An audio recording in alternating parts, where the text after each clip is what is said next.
Hello and welcome to our next podcast, thinking about East Belfast Mission then and now, and the difference that the mission has made over 200 years of Methodism, and particularly over the last 40 years of the mission or the Methodist Church becoming East Belfast Mission.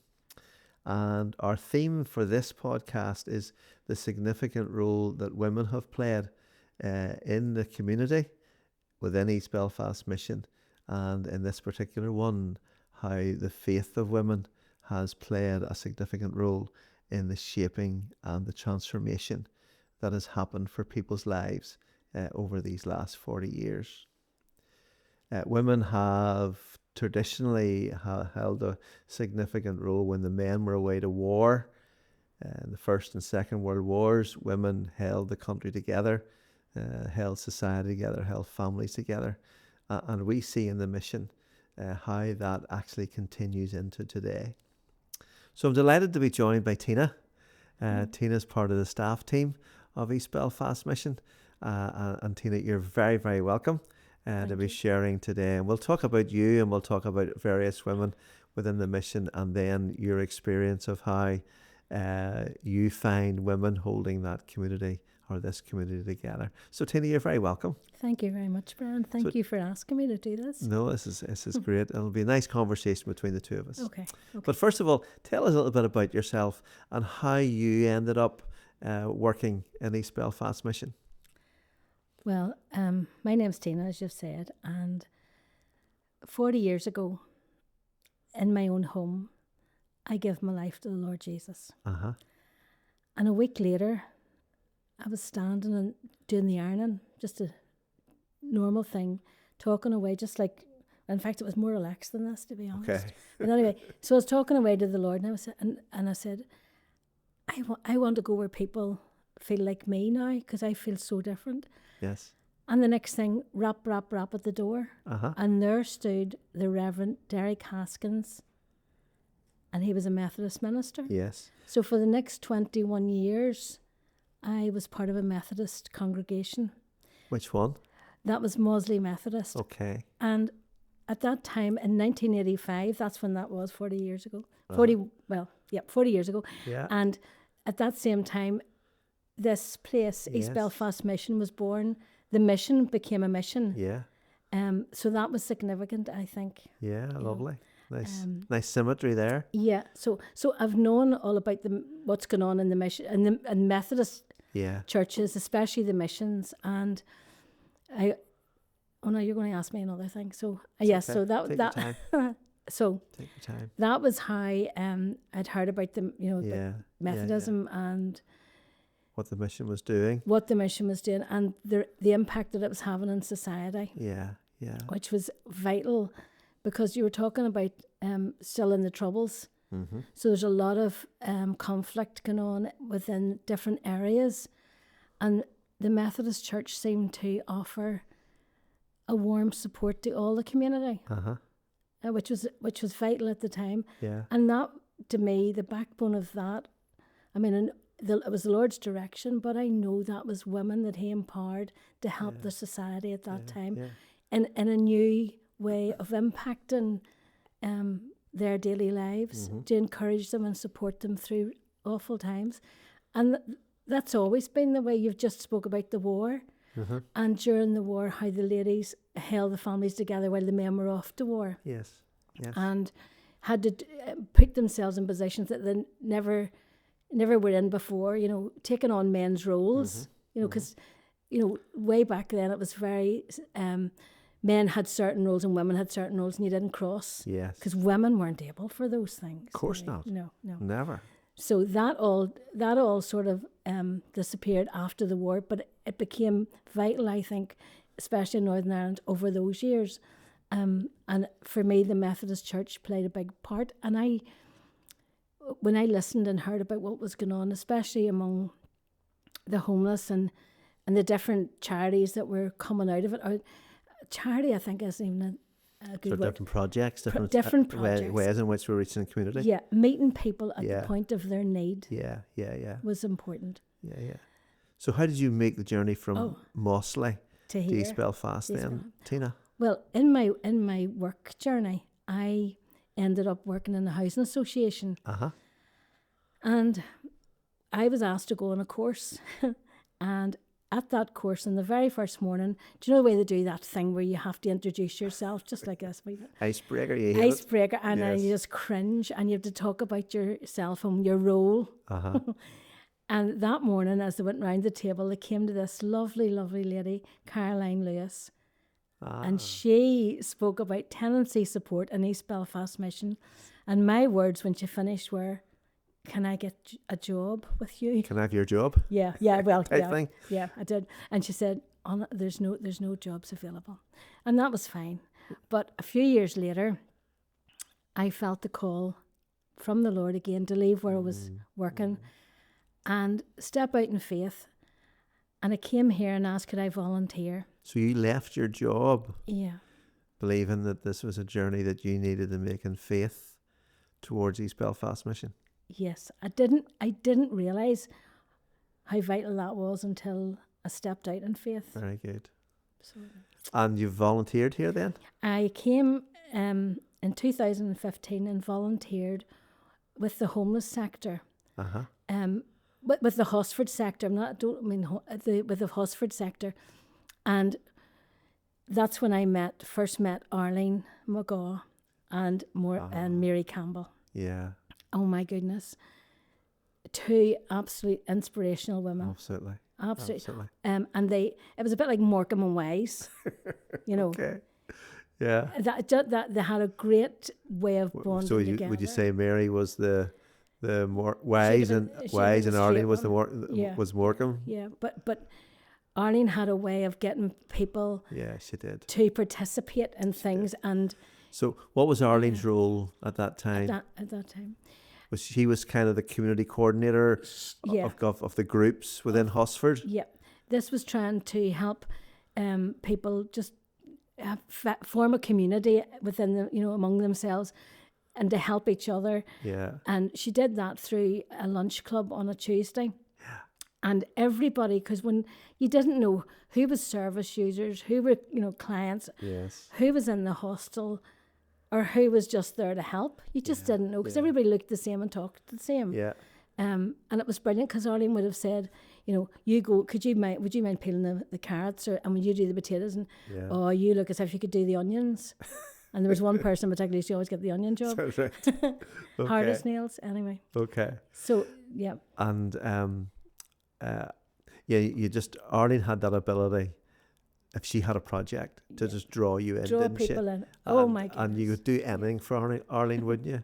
Yeah. Now, sadly, Arlene died, about 5-6 years ago? Few years of ago. Cancer. Yeah, and that was a big loss to the team. It was a huge loss to the team. Didn't she do a TED Talk? She did. I think I she watched did a that. TED Talk. She did. And do you know what? I think she was nervous in that TED Talk, so I don't feel so bad today. Arlene. You wouldn't have known. I wouldn't be doing this. Yeah. Anyway, so Arlene was great. But through that, and Mary, they encouraged me to apply for the role as relief worker in the hostel. Okay. And when I went into the hostel, I always said, I want to work in tenancy support, even though there was no role. Yes. But that was always in my heart. But just because I thought, when people are in crisis, it's hard for them to make good decisions. Mm-hmm. Yeah. But to help them settle, when they're starting to settle in their new home, and help to, bed into a community and become part of a community and get their life back. Mm-hmm. I wanted to be in that bit of their journey, because very good. That's where I could see them. I felt that's where God was saying that's where to be. But I mean, it wasn't happening. And then the CEO was reappointed. Uh-huh. And that was Andrew Irvine. Yes. Who has just moved on. Yeah. And when Andrew came, he went round obviously all the departments and chatted with everybody, all the managers, and apparently when he came to Hosford and seen the value of Caroline, who was still working there, and a guy as well, Mark Ferguson. Yes. That was the two tenancy support workers. Having said that, apparently Arlene and all, whenever Hosford were in transition between this place and the other place, they all went out and put out leaflets offering tenancy support. Okay. So they're all everybody took a bit of, But responsibility ownership within that. in it. Yeah. Yes. Yeah. Okay. So anyway, whenever Andrew went around the departments, he realised that tenancy support was a vital role in that, transitional period. Yes. And it was vital. So he decided that they would try and get funding, but they would only advertise for 6 months as a, an introductory Trial. post, Yes, okay. sort of thing. So, and that was fine. So it was advertised internally, and as soon as I heard about it, I just knew This was for you. that's me, Yeah. and it's not going to be 6 months. I just knew that. And how long ago was that? That's Tina? right. We're now into nearly the 11th year. Wow. So 6 months into 11. So that's some going, isn't it? That's brilliant. Yes. And And Caroline's still here. Caroline is still here, Yeah, and yeah. I really admire Caroline. She has a wealth of knowledge through working through this job, and she's just a great mentor. Yeah, So she is, yeah. like the rest of the team. Sure. Yeah. That's quite a journey. for you, and you feel God's hand in all of that. And then one of my predecessors was the Reverend Margaret Ferguson. Yeah. And she played a significant role in your faith journey and also in the development of East Belfast Mission. Another lady, sadly, we've lost to cancer. But tell us a little bit about Margaret's influence on you and the mission. Well, I've known about Margaret before I came to work here. She had came to our church and ministered, and right. And I really felt she had a heart for God and really passionate about her role. And so whenever I came here and she was the superintendent of the mission, I thought, isn't that wonderful that a woman now, and no disrespect, Don't worry, but that she was able. It's no longer ladies just making the tea in the background, but there was a lady who had great wisdom and all sorts of giftings from God, and she was in a role that she could totally excel in. And I thought that was inspirational. And she had that business background as well, because she ran her own business before becoming in the ministry. But what I loved about Margaret was Margaret took no guff.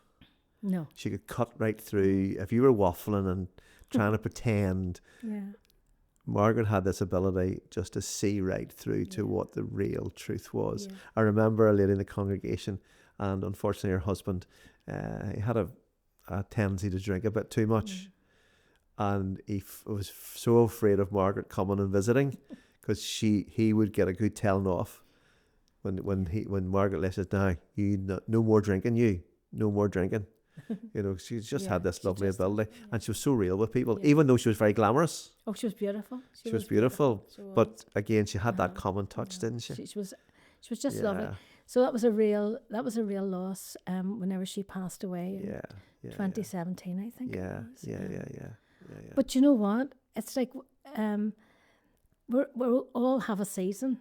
We all have a season. Yes. And I noticed, even when Arlene passed in the mission here, Sandy has taken over. That room that Arlene used to cook in. Yes. But Sandy's turned that into something different. It's evolved into something else that's well needed in this day. It wasn't needed back then as much as what it is now, with the poverty and economic struggles that everybody seems to be having. So just to clarify, just to put some context, Sandy again, I think, volunteered here for 5 years, and then came onto the staff team with mothers and toddlers and with a women's group. And develop that. And it's only over the last 3 years really that the community fridge, which Sandy runs, is making such an impact. But it wouldn't work without Sandy. No. And she's key. She definitely is. And she's from this area. She knows, she lives in, if I not say where she lives close by. And she, I often say we could never pay Sandy enough salary-wise, because the number of hours that she puts into this community, because she's just committed to them, doesn't want to see anybody suffer, doesn't want to see anybody go through hardship, will go we talk in the biblical terms of going the extra mile. I don't know how many extra miles She's gone. Sandy has gone. Yeah. You know, and again, she understands the community. Yeah. So Sandy's another She's a wonderful example of leadership, and that's you know, come out. that's right. That's come out of the mission. She'll do the dishes, Yeah. but she'll expect the men to do the dishes as well. Yeah. But she's a wonderful leader, great visionary. Yeah. Part of my battle, so I'm kind of her manager, is holding her back because she wants to change the world tomorrow. Oh, so she does, and she's but just think we're so fortunate to have her in that role. Another person who's inspired you is Linda Irvine. Oh, Linda, yes. From I came here and heard about her journey with tourists. I mean, that really gave me an understanding, like it does with everybody that meets Linda, of the Irish language. Yeah. I never really thought about it before. Never really thought it, but to hear someone who comes from the different background that you don't expect. I don't want to say things, but you don't expect that. But when you hear where actually the Irish language comes from and the history, my goodness, it's mind blowing, and it's very it's very educational. And I think if people really understood what Linda can explain, there wouldn't be so much division. Absolutely.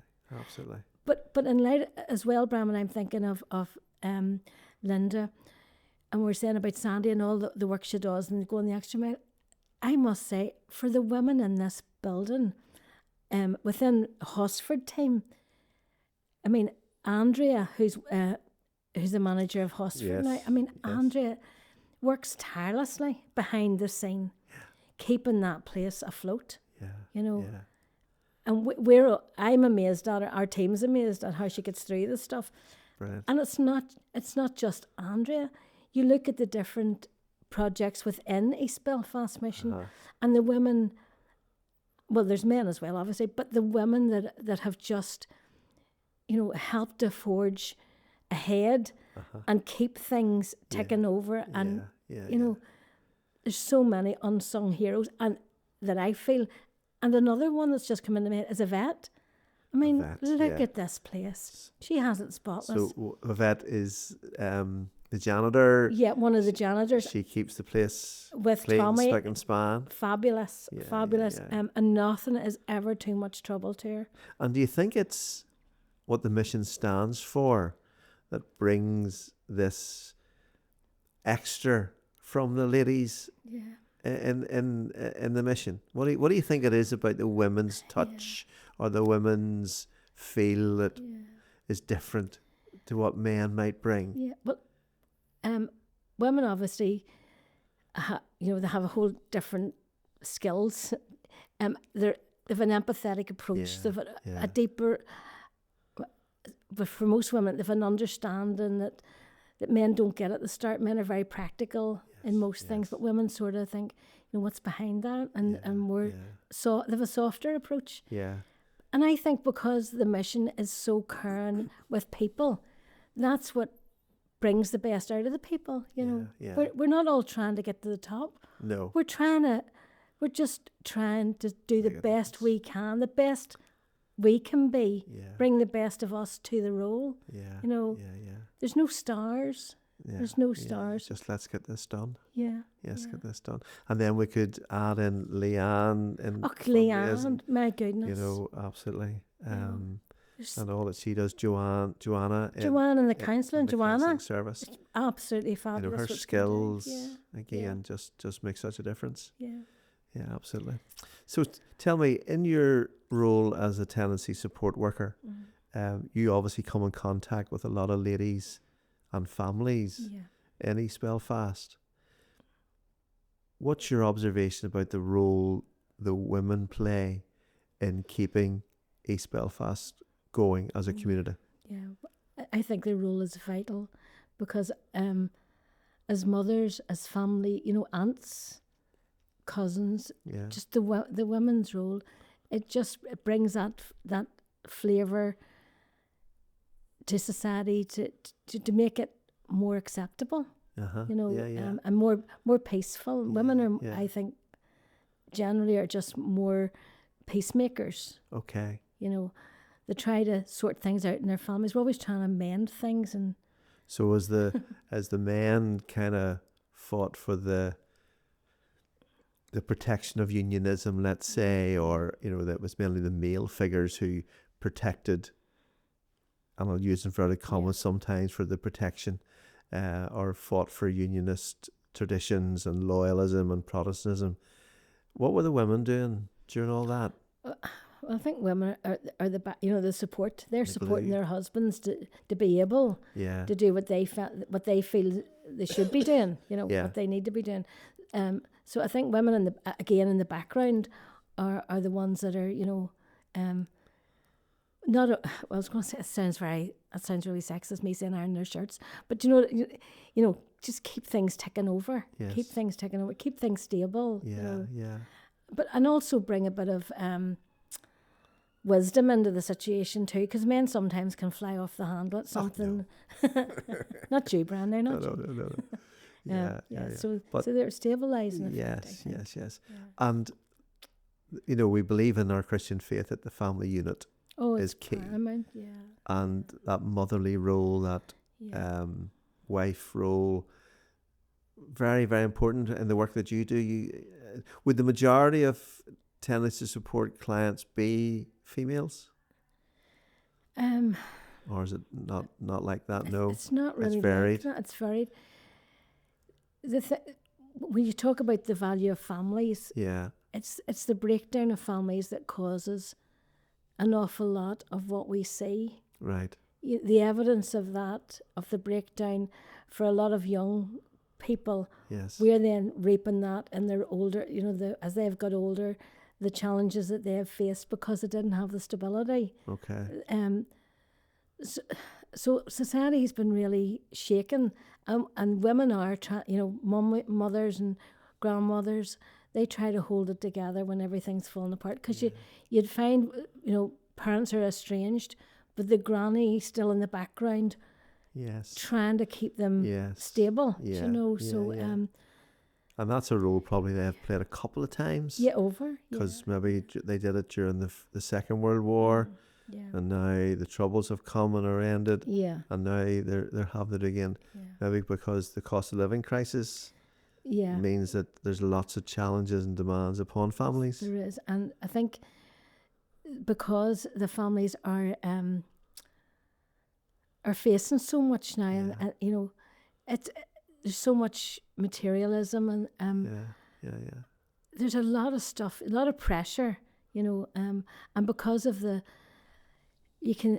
I have seen in this last 40 years as a Christian, the whole landscape changing among young people, whereas years ago it would have been drink that you'd have been dealing with mainly. Yes. And drink, as we know, for some people, it has been a real curse.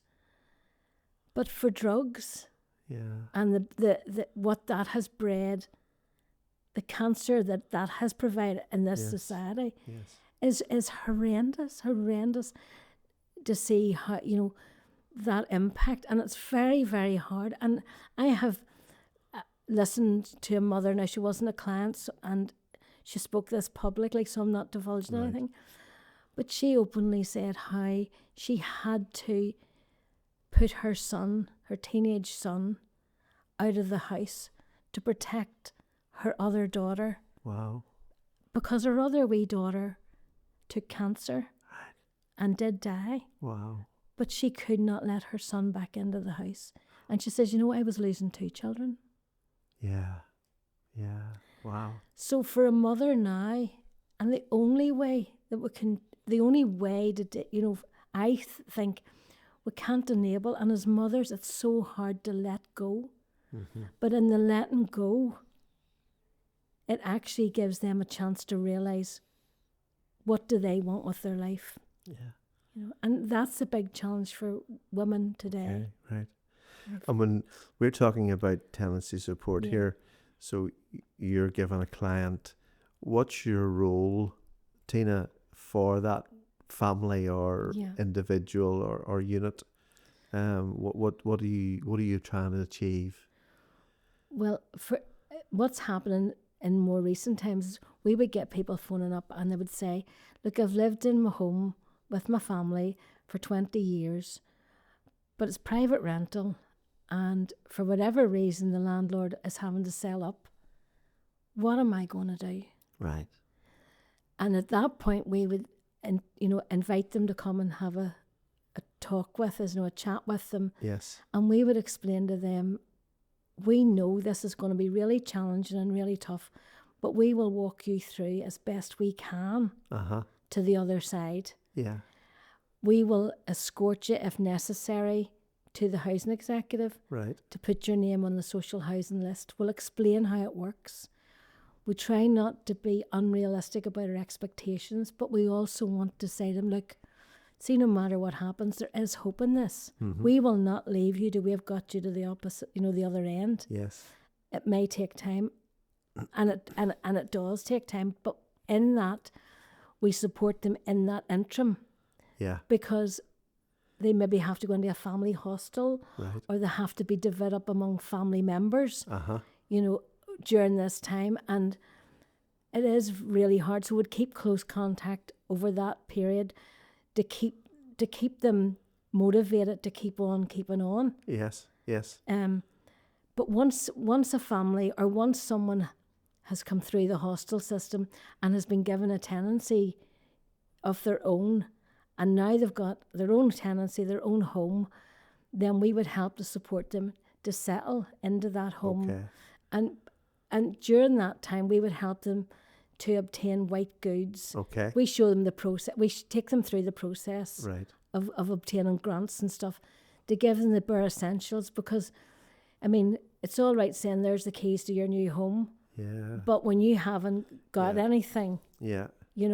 that's whenever we would help them, because people don't know how you go about these things. It's all, it's okay saying you'll get help, but where do you get the help? Yeah. So we're signposts. Signposters. We're the signposters. Very good. And we walk them through that as well. And during that time, then we can identify with them. Do they are they looking for part-time jobs, or is there anything in their lives? We work as a support plan with everyone we work with. Right. Okay. And that is based on the person, not on us. That is totally for them. Yeah. To help them to make things, plan things for themselves. Right. Okay. that are achievable. Very good. Do you know? And then we look for ways for them to achieve it. Well, last week you were saying to me you were trying to work out what the drop was for someone's curtain. Yes. So that's a kind of really practical, Yeah. ongoing and lovely support. Yeah. Tina, where's the hope lie in the future for this community driven by all of us, but maybe significantly female? What drives you? What gets you up tomorrow morning to go and do what you've got to do? Well,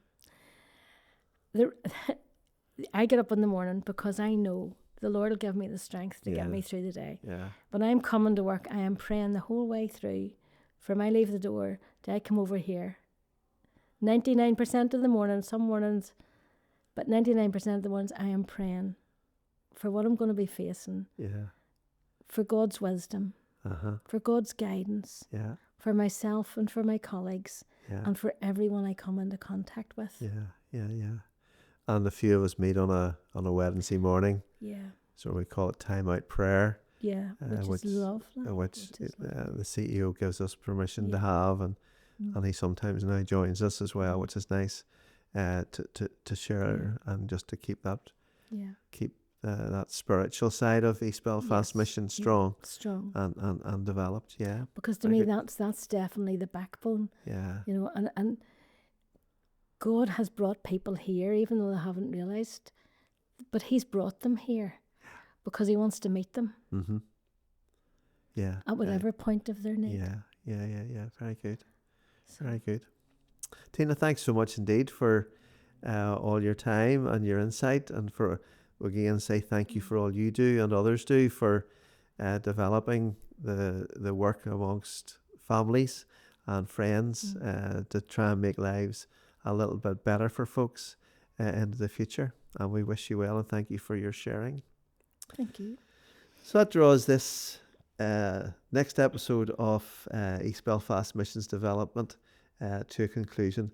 And so we'll be back again soon with another one of our podcasts, Then and Now, the story of East Belfast Mission.